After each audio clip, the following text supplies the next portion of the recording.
SC ST OBC reverification নিয়ে গুরুত্বপূর্ণ update. Paschimbanga সরকার notice দিয়ে জানিয়ে দিল রিভেরিফিকেশনে যে ডকুমেন্টসটা লাগতো 1950 সালের আগের জমির দলিল সেটা আর বাধ্যতামূলক নয়। তো নোটিশ দিয়ে জানিয়ে দিল থাকলেও হবে না থাকলেও হবে, রিভেরিফিকেশনে আর কোনো অসুবিধা হবে না, সার্টিফিকেট পেতে কোনো অসুবিধা হবে না, সেই দলিলটা না থাকলেও হবে। তো নোটিশ দিয়ে দিল সরকার, সেটাই জানিয়ে দিল যে রিভেরিফিকেশনে সেই ডকুমেন্টসটা যদি না থাকে, 1950 সালের আগের জমির দলিল যদি না থাকে, তাহলে কোনো অসুবিধা হবে না। সমস্ত ডিস্ট্রিক্টকে কিন্তু এই বিষয়টা জানিয়ে দেওয়া হলো নোটিশের মাধ্যমে, যাতে কোনো অসুবিধা না হয়। যদি থাকে তো ভালো, না থাকলেও কোনো অসুবিধা নেই। মানে এই ডকুমেন্টসটার জন্য যে সার্টিফিকেট রিভেরিফিকেশন হবে না, এটা যাতে না হয় সেই বিষয়টা কিন্তু এই নোটিশের মাধ্যমে পরিষ্কার হয়ে গেল রিভেরিফিকেশনে।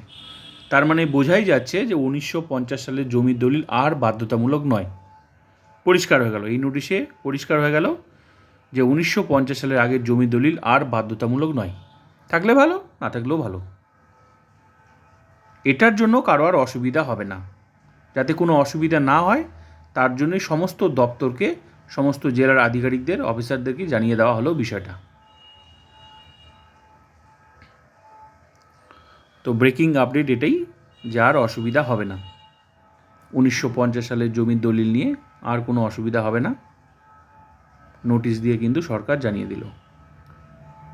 এতদিন অনেকেই প্রবলেমে পড়েছিল যে 1950 সালের আগের জমির দলিল কোথায় পাবো, নেই, খুঁজে পাচ্ছি না, এই যে বিভিন্ন সমস্যা, সেটা আর সমস্যা হবে না। না থাকলে নেই, সার্টিফিকেট পেতে কোনো অসুবিধা হবে না, সার্টিফিকেট রিভেরিফিকেশন হয়ে যাবে। তো ব্যাস এটুকুই আপডেট ছিল।